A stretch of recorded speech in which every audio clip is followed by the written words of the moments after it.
College शिक्षा राजस्थान जयपुर के ज्ञान सुधा यूट्यूब चैनल पर आपका स्वागत है। प्रतियोगी परीक्षाओं हेतु बनाए गए इस चैनल पर हम हिंदी विषय में प्रतियोगी परीक्षाओं में पूछे जाने वाले विषयों पर और गत परीक्षाओं में पूछे गए प्रश्नों के बारे में बात करते हैं।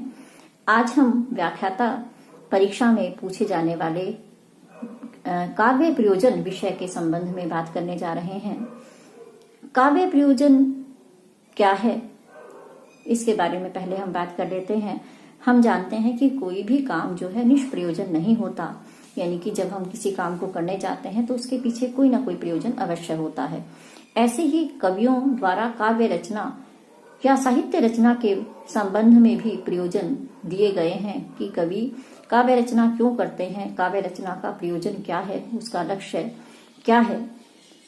इस संबंध में अगर हम बात करें तो भारतीय काव्य शास्त्र का आरंभ हम भरत मुनि के नाट्य शास्त्र से मानते हैं और भरत मुनि के नाट्य शास्त्र से ही हम देखते हैं कि काव्य प्रयोजन भरत मुनि के द्वारा क्या दिए गए हैं।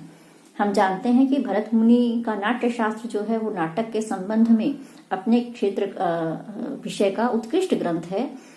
भरत मुनि ने नाट्य शास्त्र में जो नाटक के प्रयोजन की बात की है तो उनके अनुसार नाटक जो है वो उत्तम, मध्यम और अधम मनुष्य के कर्मों का आश्रयभूत है और हितकारी उपदेश देने वाला है। उनके अनुसार धैर्य, मनोविनोद और सुख आदि का प्रदाता है नाटक एवं अवसर होने पर वह जो है पर दुख पीड़ित और शोक संतप्त जो व्यक्ति हैं उनको विश्रांति देने वाला है। दुखार्त, श्रमार्त और शोकार्त जो व्यक्ति हैं उनको वो विश्रांति देता है और इस तरह धर्म, अर्थ और आयु को भी बढ़ाने वाला है। संसार में यह नाटक जो है वो उपदेश देने वाला भी है। तो ये प्रयोजन उन्होंने नाटक के संबंध में बताए हैं। भरत मुनि के बाद भामा का नाम आता है। भामा ने भी उत्तम काव्य की रचना के पीछे जो है वो प्रयोजन बताया है। धर्म, अर्थ, काम और मोक्ष की प्राप्ति। उनके अनुसार धर्म, अर्थ, काम और मोक्ष की प्राप्ति होती है और इसके साथ ही कलाओं में विलक्षणता आती है, यश मिलता है, आनंद की प्राप्ति होती है। ये 7 प्रयोजन जो है वो भामा ने बताए हैं। चतुर्वर्ग की प्राप्ति, धर्म, अर्थ, काम, मोक्ष की प्राप्ति, कलाओं में विलक्षणता, यश की प्राप्ति होती है और इसके साथ ही आनंद की भी प्राप्ति होती है, ऐसा भामा ने कहा है। वामन कहते हैं कि काव्य रचना के माध्यम से आनंद और यश मिलता है। काव्य की रचना के पीछे जो प्रयोजन है वे 2 हैं। वामन के अनुसार वो 2 प्रयोजन हैं, आनंद और यश की प्राप्ति। आनंद को वामन जो है वो दृश्य प्रयोजन मानते हैं और यश को वे अदृश्य प्रयोजन के रूप में स्वीकार करते हैं। इसके बाद नाम आता है भोज का। भोज ने भी 2 प्रयोजन माने हैं, एक यश और दूसरा है आनंद की प्राप्ति। भोज के अनुसार काव्य से जो है या काव्य रचना से हमें यश मिलता है और आनंद की प्राप्ति होती है। उनके अनुसार कवि कीर्ति और प्रीति को प्राप्त करता है काव्य रचना करते हुए। कुंतक ने भी अपने ग्रंथ वक्रोक्ति जीवितम में काव्य प्रयोजन के संबंध में बात की है। उनके अनुसार शास्त्र और काव्य में भी उन्होंने भेद किया है और कहा है कि शास्त्र जो है वो कड़वी औषधि के समान है जो अविद्या रूपी रोग को नष्ट करता है और काव्य जो है प्रसन्नतादायक अमृत के समान है जो अविवेक रूपी रोग को दूर करता है। और उन्होंने काव्य रचना के पीछे जो प्रयोजन बताया है वह है आनंदानुभूति। तो आनंद की अनुभूति जो है वो काव्य से होती है, काव्य रचना से आनंद की प्राप्ति होती है। अब नाम आता है वाग्भट का। वाग्भट का प्रसिद्ध ग्रंथ है काव्यानुशासन। काव्यानुशासन में वाग्भट ने काव्य के 6 प्रयोजन बताए हैं। आनंद, अनर्थ का निवारण, व्यवहार का ज्ञान होता है। इसके अलावा धर्म, अर्थ और काम का लाभ मिलता है। कांता तुल्य उपदेश और कीर्ति की प्राप्ति होती है, ऐसा उन्होंने कहा है। अगला नाम हम लेते हैं रुद्रट का। रुद्रट ने भी काव्य प्रयोजन के संबंध में सबसे पहले बात कही है चतुर्वर्ग की प्राप्ति। उनके अनुसार काव्य जो है उससे हमें धर्म, अर्थ, काम और मोक्ष की प्राप्ति होती है। इसके साथ ही यश, धन, विपत्ति, असाधारण आनंद और आप्त कामना ये भी काव्य के प्रयोजन माने हैं। इस तरह से उन्होंने 9 प्रयोजन दिए हैं। रुद्रट ने 9 प्रयोजन माने हैं। अब हम बात करते हैं अग्नि पुराण की। अग्नि पुराण में भी चारों पुरुषार्थों को तो काव्य का प्रयोजन नहीं माना, लेकिन उन्होंने धर्म, अर्थ और काम को अवश्य स्वीकार किया है। उनके अनुसार त्रिवर्ग की प्राप्ति जो है वो काव्य का प्रयोजन है। अगला नाम आता है नाट्य दर्पण ग्रंथ का। नाट्य दर्पण जो ग्रंथ है वो रामचंद्र गुणचंद्र के द्वारा लिखा गया है और इस ग्रंथ में काव्य का जो प्रयोजन है वो चतुर्वर्ग की प्राप्ति माना है, यानी कि चतुर्वर्ग का साधन जो है वो है काव्य। काव्य के माध्यम से चतुर्वर्ग धर्म, अर्थ, काम, मोक्ष की प्राप्ति होती है। विश्वनाथ द्वारा दिए गए काव्य प्रयोजन जो है वो विशेष महत्वपूर्ण है, क्योंकि उन्होंने भी विशद रूप से काव्य प्रयोजनों की चर्चा की है। उनके अनुसार काव्य से धर्म, अर्थ, काम, मोक्ष यानी कि चतुर्वर्ग जो है इनकी प्राप्ति होती है और काव्य के द्वारा वो मानते हैं कि जो अल्प बुद्धि वाले मनुष्य हैं उन्हें भी सरलता से चतुर्वर्ग की प्राप्ति हो जाती है। जो कम बुद्धि वाले हैं वो भी बड़ी आसानी से धर्म, अर्थ, काम और मोक्ष की प्राप्ति कर लेते हैं। अब नाम आता है जगन्नाथ का। जगन्नाथ ने के द्वारा भी अनेक प्रयोजन माने गए हैं, जिनमें वो कहते हैं कीर्ति, परम आह्लाद और गुरु, राजा एवं देवता की कृपा आदि जो है वो काव्य के प्रयोजन है। इस तरह से विभिन्न आचार्यों के द्वारा काव्य के प्रयोजन बताए गए हैं, लेकिन इन प्रयोजनों में अगर हम देखते हैं सबसे महत्वपूर्ण बात जो है वो कही है मम्मट ने। मम्मट के द्वारा जो काव्य प्रयोजन बताए गए हैं वे विशेष महत्वपूर्ण हैं और मम्मट के द्वारा बताए गए काव्य प्रयोजनों को हम जब देखते हैं तो हम ये पाते हैं कि मम्मट द्वारा दिए गए काव्य प्रयोजनों में लगभग सभी आचार्यों द्वारा दिए गए काव्य प्रयोजनों का समाहार हो जाता है। मम्मट कहते हैं काव्य यश से अर्थकृते व्यवहार विदे शिवेतर क्षते सद्य परिनिवृते कांता सम्यक उपदेश युजे। उनके अनुसार काव्य रचना से, काव्य यश से यश की प्राप्ति होती है, अर्थकृते अर्थ की प्राप्ति होती है, व्यवहार विदे व्यवहार का ज्ञान होता है, शिवेतर क्षते अमंगल का नाश होता है, तुरंत आनंद की प्राप्ति होती है और इसके साथ ही कांता समेत उपदेश मिलते हैं। मम्मट ने अपने इस श्लोक में 6 काव्य प्रयोजन बताए हैं और ये 6 काव्य प्रयोजन ऐसे हैं जिनमें बाकी आचार्यों के मतों का भी समावेश हो जाता है। इसलिए अगर हम विस्तृत रूप में इनके प्रयोजनों को जान लेते हैं, इनके द्वारा दिए गए प्रयोजनों को, तो हम समझ जाते हैं कि काव्य के प्रयोजन क्या हैं। तो हम बात करते हैं मम्मट के द्वारा दिए गए काव्य प्रयोजनों की। परीक्षा में भी पूछे जाते हैं कि मम्मट के द्वारा कौन से काव्य प्रयोजन दिए गए हैं।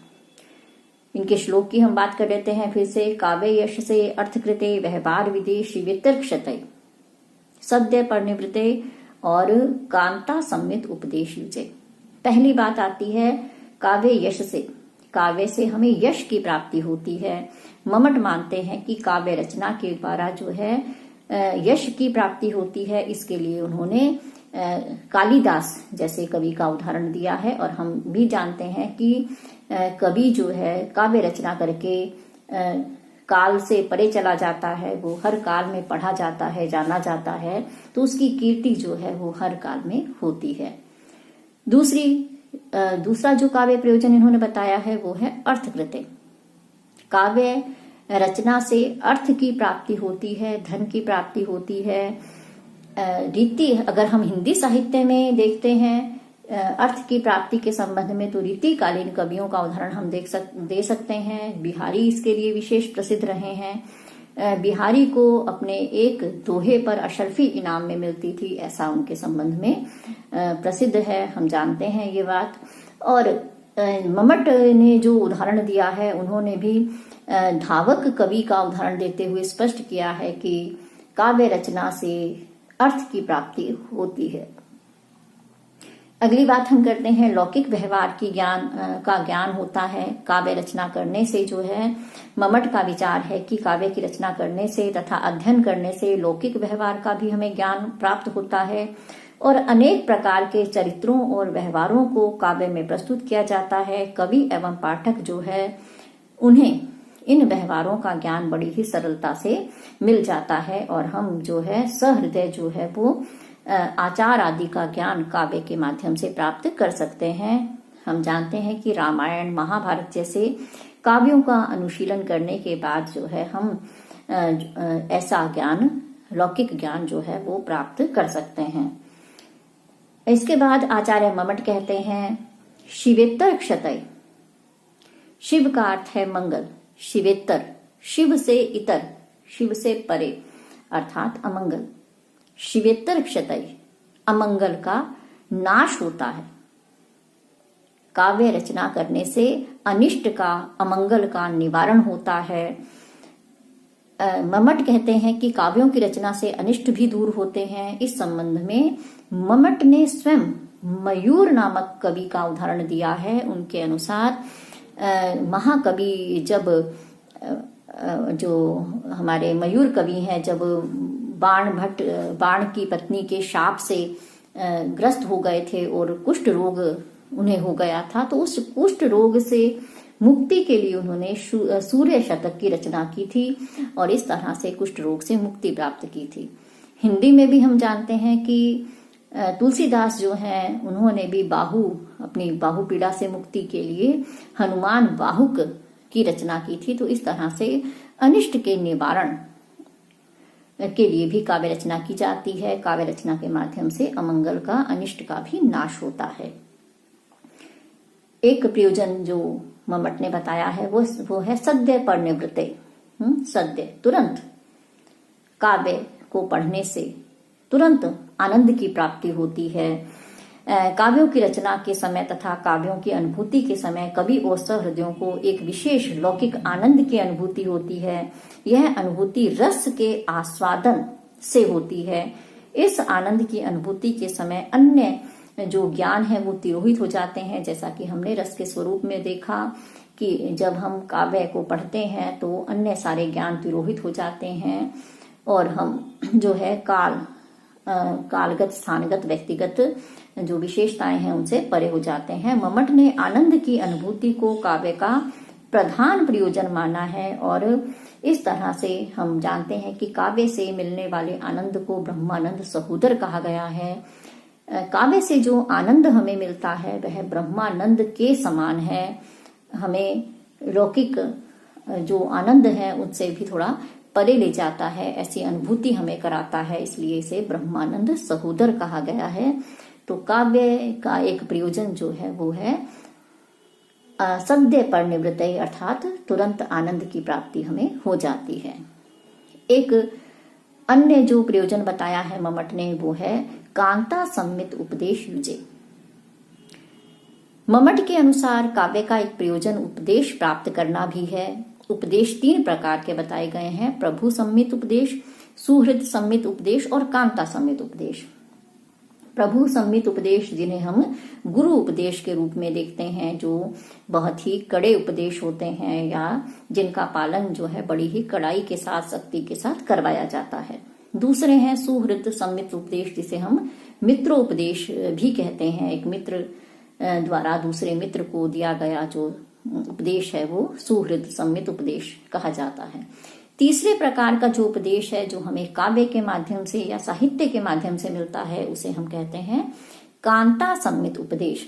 तीसरे प्रकार का जो ये उपदेश है वह हमें काव्य से प्राप्त होता है, क्योंकि काव्य में शब्द और अर्थ दोनों की ही प्रधानता नहीं होती, वर्ण व्यंग्य अर्थ भी अति रमणीय होने से सरसता का उपादान करके उपदेश देता है। यह उपदेश ऐसा ही है, इसे कांता सम्मित उपदेश क्यों कहा गया है?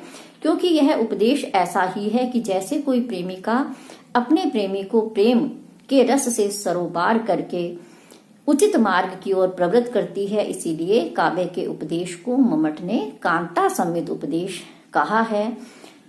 तो काव्य के माध्यम से हमें ऐसे ही उपदेश मिलते हैं जो बहुत ही कठोर या सख्ती से दिए गए उपदेश नहीं है, बल्कि इस तरह से दिए जाते हैं कि हम जो पाठक हैं उनके व्यवहार में अपने आप ही परिवर्तन हो जाता है। तो ये उपदेश जो है वो कांता समित उपदेश कहे जाते हैं। इस प्रकार मम्मट ने जो काव्य के प्रयोजन बताए हैं उन्हें कहा जाता है कि ये प्रयोजन जो है एक तरह से वैज्ञानिक रूप में विवेचित किए गए हैं। मम्मट से पहले और मम्मट के बाद में जो भी विचार किया गया है उनमें हम पाते हैं कि मम्मट में उन सभी का समावेश हो जाता है। इस तरह से मम्मट द्वारा दिए गए ये 6 जो प्रयोजन है वो विशेष महत्वपूर्ण है। परीक्षा में जो प्रश्न पूछे जाते हैं उनमें जो मम्मट के द्वारा दिया गया ये श्लोक है, काव्य यश से अर्थकृते व्यवहार विदे शिवितर्क्षतये सद्य परिनिवृत्ते कांता सम्मित उपदेश युजे, ये विशेष महत्वपूर्ण है और इनमें शाब्दिक रूप में भी इनको पूछा जाता है। एक एक शब्द को लेकर के इसके बारे में पूछा जाता है और इसलिए प्रत्येक शब्द को लेकर के हमें बात करनी है। ये 6 जो प्रयोजन है इसलिए विशेष महत्वपूर्ण है और बाकी जो है अलग अलग आचार्यों के द्वारा जो प्रयोजन बताए गए हैं वे भी हमें ध्यान में रखने हैं और हमें ये देखना है कि भरत के द्वारा, वामन के द्वारा, भामह के द्वारा क्या क्या प्रयोजन बताए गए हैं और उनका क्या अभिप्राय है, ये भी हमें परीक्षा की दृष्टि से देखना होगा। नमस्कार।